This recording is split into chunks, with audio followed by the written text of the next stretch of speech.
course he's be a best player on our side. So he's just a really bubbly, energetic person that brings a lot of enthusiasm, really caring guy. And that's Dayne Beams speaking about Dayne Zorko, who's a part of that leadership group, and that is no surprise. He's been outstanding his recent seasons with the Brisbane Lions, and he's good enough to join us. Dayne, welcome, and congratulations on being in the leadership group. No great surprise to us. We've been chatting about it this morning. What's it mean to you? Thanks for having me, guys. Good morning. It's obviously a great honour for the playing group to, I guess, have faith in me to step up, to take such a prestigious job like a vice captaincy, and then also have the trust and the faith in me that if Dayne was to go down, that take over the job in his absence. So it means a hell of a lot for myself. I guess I didn't ever really think I could ever get to such limits as being a vice captain of an AFL football club. So that's pretty surreal to me at the moment. So over the moon, but excited at the same time. You must have a damn fine leadership group. You got Dayne Beams as skipper, yourself, Andrews, Lester and Christensen are all in the leadership group. No room for Hodgie? Nah, just couldn't squeeze him in this time. Wouldn't mind him just taking a back seat there. Nah, look, I think what Luke's done is he's come in and he's really mentored that group. He's really taken, not taken, but really shown us his tricks at Hawthorn and what he's been able to do with the guys that he's had underneath him before. So he's going to mentor us, and I don't think there's any better mentor that you could possibly have than Luke Hodge. So he's still working extremely closely with us as leaders and making us better leaders and better people. Dayne, I wanted to just touch on your first answer. I mean, the struggle you had to become an AFL player in the first place, and you're not getting that immediate opportunity. For you to have come to as far as now being a vice captain of a footy club, and you've played for Australia, have you had a moment to reflect on how far you've come? To be honest, I haven't really. No, I've just kind of kept it rolling. To be honest, I'm just really excited with what I'm doing. I love what I'm doing. And every year I just constantly try to improve on what I've done the year beforehand. So I haven't really had a chance to reflect, and the Australian tour was fantastic.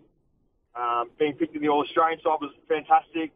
But being a vice captain of your football club is just absolutely, I'm wrapped with that.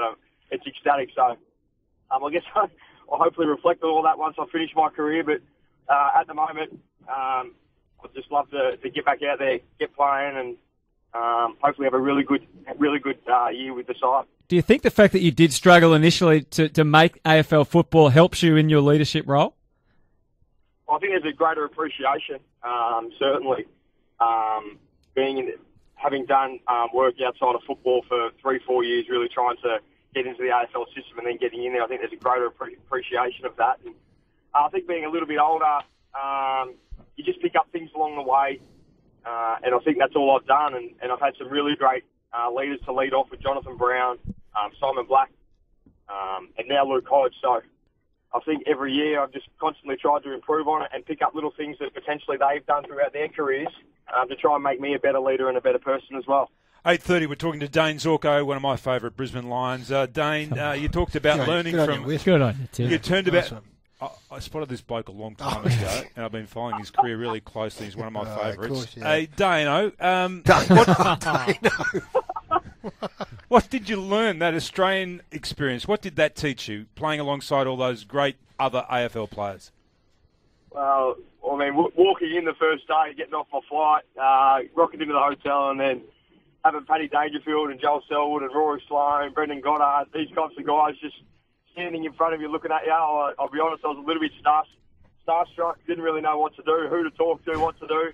But it was just one of the most incredible experiences, and hopefully some long life friends. We had a really good 10 days together, bonded fantastically, and I think that showed out on the field. There was, within a few days, there was a trust there between the players that all of us gelled really well together, and that's certainly an experience that I'll never forget because it was just absolutely fantastic, and I couldn't speak highly enough of what we were able to achieve, but also the system and the game itself. I thought it was just a fantastic experience. Are you comfortable being called Dayno? Yeah, what about that? Yeah, that's all right, Tim. Yeah, that's Tim Watson. He used to play a bit of footy way back. Hey, Dayno, I want to just, before we do let you go, Luke Hodge, you've spoken about it. He's more of in the coaching group than the leadership group. We understand all that. He doesn't need to be officially recognised as a leader. Can you give us any sort of practical examples of the way he's impacted that club? Is he, sat down and given a famous cook, or has he done something that you've looked at it and gone, gee, that's why he's renowned as the leader that he is?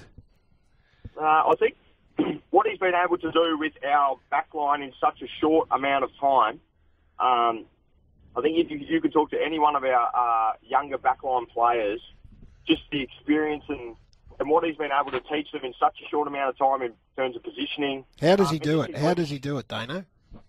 His directional talk out on the ground is just better than anyone's I've ever seen. He just points, he's constantly communicating, and it's in a way where you can learn and automatically pick up what he means straight away. I think he's such a great teacher, and that's one of his greatest strengths, is his ability to teach in the moment out on the ground. And I think that's what the younger guys and even the older guys have really benefited from. It's just that knowledge and being able to listen and take in that information straight away, because he simplifies it and makes it so easy. So I reckon that's probably been his greatest strength so far to a group that's really improving and rising. And because of that, do you think somebody like Harris Andrews is going to be an even much better player than what they were last year? Oh, absolutely. I have no doubts about that at all. Harris, I feel like, is going to take his game to the next level because of the way that Hodgie not only talks to them, but just conducts out on the field. He just does it in such a professional manner, and the way that you really understand how it should be done. And I think Harris is really absorbing and soaking in as much of his information as possible. And at 21, if he can pick this up at 21, 22, then we already know he's going to be a star of the future, but it's going to be so beneficial for his game. Everyone was impressed with the progress you made under Chris Fagan last year. What about 2018? Could you improve enough to play finals football? Oh, look, there's never going to be a roof on what we're able to achieve at the football club. We've seen the rises of the Bulldogs, Port Adelaide, even Richmond to a certain extent last year, where they came from. So there's certainly no roof on what we're able to do. But I think the key messaging that we're playing every week is we just want to improve, whether it's training, gym, out on that match day. We want to improve every single time we do something to make us get better, to make us improve, to put ourselves and give ourselves the best opportunity to win games. So we're looking for improvement on last year, and I think we're working really hard at the moment to do that. Hey, Dayne, great to talk to you this morning. I'll just give you a couple of text messages. What a great young man. Great choice by the Lions. Is the Zork Russian? Does he like the GWS song? That's the sort of stuff that's coming through at the moment. You don't need to respond to that. Hey, well done. Good luck. And, good work, Dayne. We look forward to talking to you, Dayne, through the year. Thanks, guys. Appreciate the time. Cheers. That's our Queensland correspondent now, Dayne Zorko. Hey, you can hear the excitement in his voice about his football, though, can't you? Do you think they're finals chance? No, I don't. No. But I'm glad you asked the question because, You do? No, well, I think they're going to be... Someone will jump up. I think they're going to be 8 to 10 wins. Oh, I do. I think they're going to surprise some people. I like Brisbane. I really like them. Become a member of the Lions if you do. For an exciting 2018, head to membership.com.au to sign up. Tickets for the home and away season go on sale tomorrow. And as we've all of us have said, if I was at the Lions, I'd get involved and go along and see those games in Melbourne.